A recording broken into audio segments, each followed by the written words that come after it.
అందరికీ నమస్కారం అండి. వైఫ్ ఆఫ్ సూర్య కథకు స్వాగతం.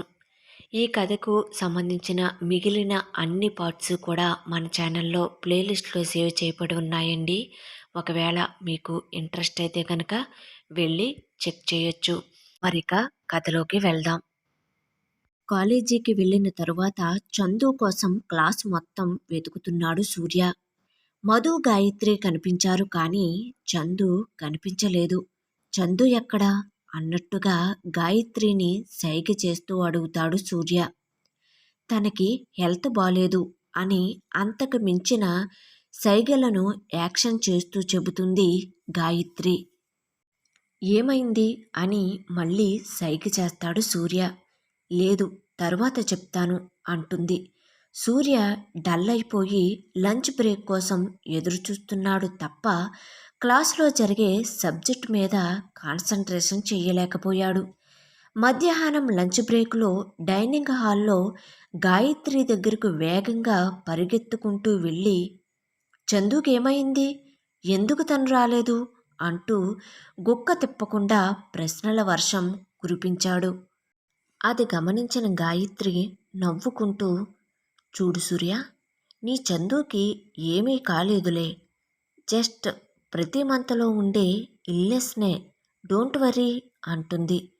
ఓ అవునా, ఇట్స్ ఓకే, ఐఆమ్ సారీ అంటూ అక్కడి నుండి వెళ్ళిపోతాడు. సాయంత్రం కాలేజ్ అయ్యాక గాయత్రిని వెయిట్ చేయమని చెప్పి తన రూమ్కి వెళ్ళి ఒక బాక్స్తో బయటకు వస్తాడు. ఇందా గాయత్రి, చందుకి ఇవ్వు, కొంచెం కేర్గా ఉండమను అంటాడు సూర్య. గాయత్రి ఆ బాక్స్ ఓపెన్ చేసి చూసేసరికి దాని నిండా డైరీ మిల్క్, 5 స్టార్ ఇలా రకరకాల చాక్లెట్స్తో నిండిపోయి ఉంది ఆ బాక్స్ అంతా. చందు, నువ్వు చాలా లక్కీనే, సూర్య లాంటి అర్థం చేసుకునే వ్యక్తి దొరికినందుకు అని మనసులో అనుకుంటూ, సరే సూర్య, ఇస్తాను అంటుంది గాయత్రి. ఈ బాక్సులో ఉన్నవి నువ్వు, మధు కూడా తీసుకోండి అంటూ మరొక బాక్సును గాయత్రి చేతికి అందిస్తాడు సూర్య. గాయత్రి రూమ్కి వెళ్ళేసరికి నిద్రపోతూ ఉంటుంది చందు.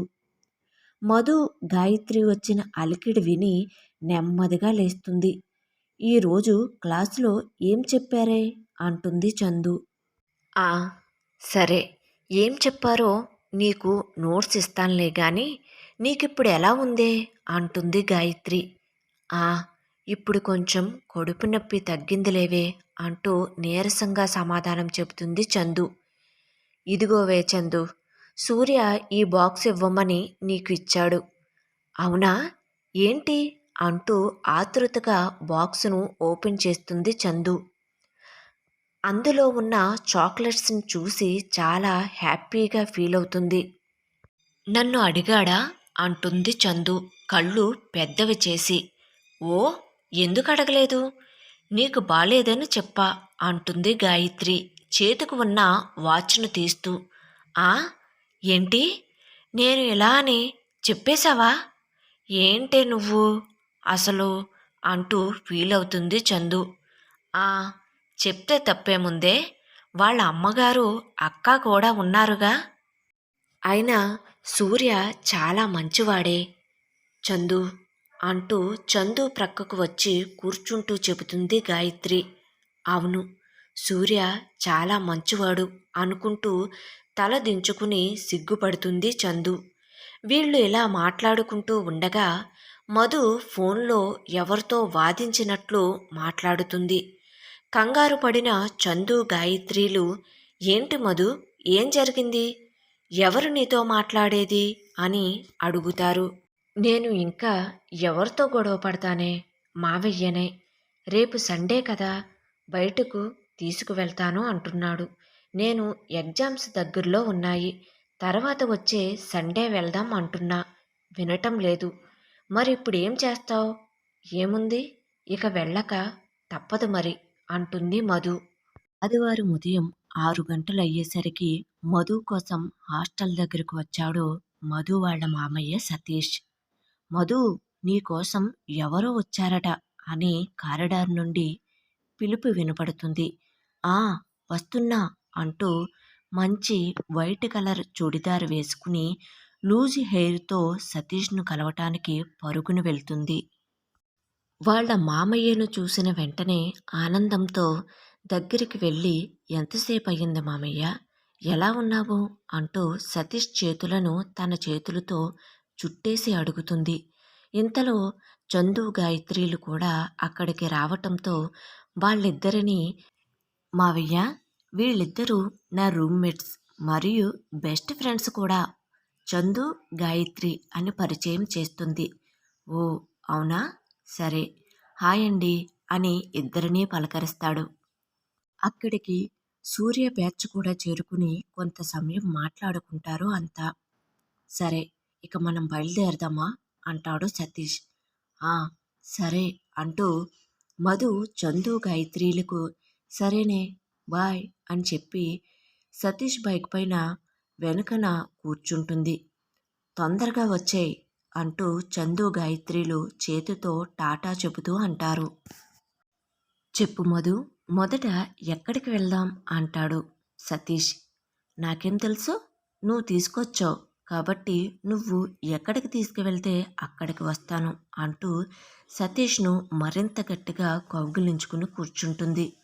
హోటల్కి వెళ్ళి టిఫిన్ చేసిన తర్వాత కొంత సమయం రాజమండ్రి గోదావరి పుష్కర్ ఘాట్ అవి తిరిగి చూసేసరికి మధ్యాహ్నం అవుతుంది.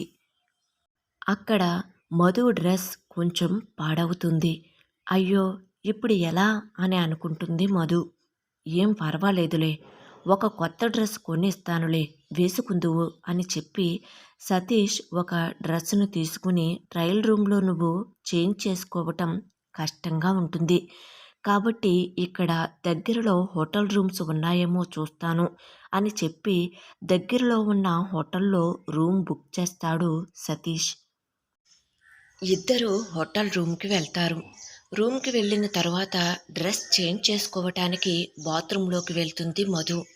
సతీష్ అక్కడే పక్కన ఉన్న మంచంపై కూర్చుని ఉంటాడు.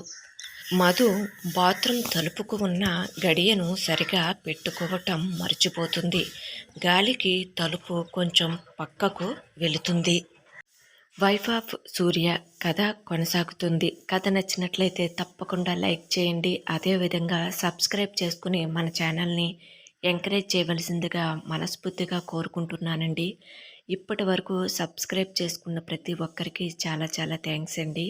మరిన్ని కథలు మీ ముందుకు తీసుకురాగలను అనే కాన్ఫిడెన్స్ నాలో నింపినందుకు మీ అందరికీ చాలా థ్యాంక్స్ అండి.